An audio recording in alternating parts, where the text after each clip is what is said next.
Vous êtes dans la joie. Amen. Pour nous, c'est un grand privilège d'être dans la maison de Dieu. Je suis dans Romains 8. Romains 8, verset 28. Nous savons du reste que toutes choses concourent au bien de ceux qui aiment Dieu. De ceux qui sont appelés selon son dessein. Frère Branham dit ceci, nous sommes les ouvrages de Dieu, qui sont appelés selon son destin. En notre temps, ça veut dire, Dieu nous a créés. Il sait pourquoi il nous a créés. Frère Branham dit ceci, nous ne sommes pas ici par hasard.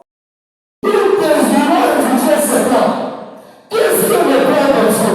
Il a dit que toute parole d'homme soit reconnue pour mensonge. Aujourd'hui, je peux déclarer de bonnes paroles. Si ce n'est pas la parole de Dieu, que mes paroles soient reconnues comme mensonge, mais sa parole soit vraie. Lui-même a placé un bon plan sur toi. Mon frère, ma soeur, j'aimerais te donner le courage ce matin ici. Tu as un plan de bonheur pour toi. Tu as un plan de merveille pour toi. Il a de bons projets pour toi. Parce que tu es son ouvrage. Tu n'es pas n'importe qui. Même si les gens ils peuvent déclarer des mauvaises paroles. Si ce plan-là, si ces mauvaises paroles-là, si ce n'est pas le plan de Dieu, la Bible dit ceci, le prophète Branham le confirme. Alléluia. Que toutes ces paroles-là soient reconnues comme mensonges. Il dit, toute parole d'homme soit reconnue pour mensonge. Mais sa parole, alléluia, sa parole soit vraie. Sa parole est la vérité.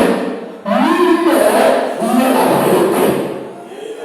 C'est pour cela, frère Branham dit, il est vraiment difficile de séparer Dieu et sa parole. Lui-même est la parole. Peut-être qu'on peut séparer Dieu et sa parole. Parce que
laisser des pas jusqu'à cette scène.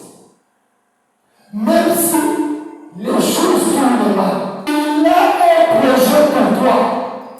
Même si il y a un problème très compliqué, quand tu es sur l'ouvrage, il sait comment il va trouver la solution. Ma frère, ma soeur, ne me dérange pas. Comme Dieu, il nous a établis, il nous a appelés, il sait de quoi le problème peut arriver. Quand il nous a appelés d'avance, tu as tel problème, tu commences à te décourager. Oh, moi je suis fini. Moi je suis terminé. Oh, ma vie, moi je vois que je vais mourir. Même si tu déclares la mort, il y a un frère dans laquelle l'Éternel a dit chassant, chez le pasteur Martin. Il avait pris le javel. Sa vie était compliquée. Il a pris le javel.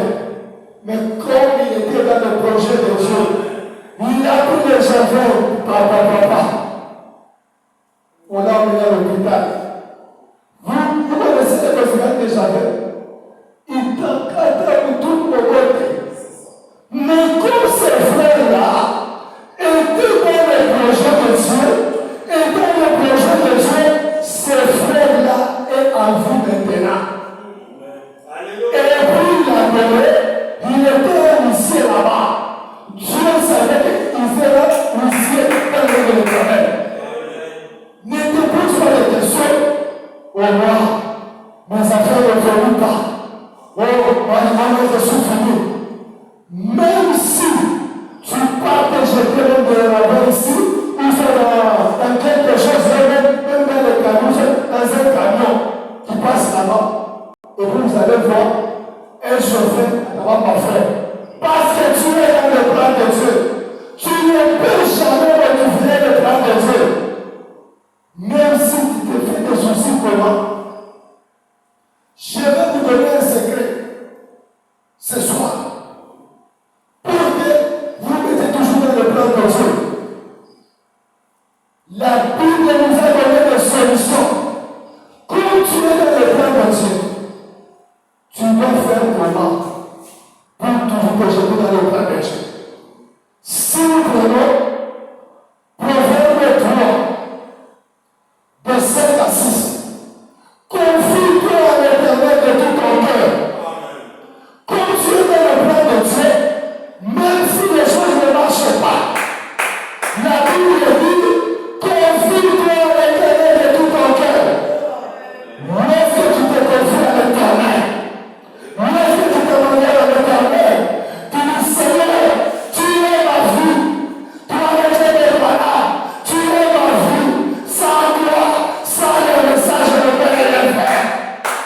Tu es mon bouclier, tu es mon poteau d'attache, tu es mon absolu.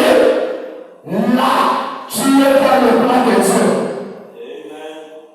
C'est pour cela, même quand les enfants d'Israël, ils étaient dans le désert, Dieu fortifiait toujours ses serviteurs à Moïse, afin de ne pas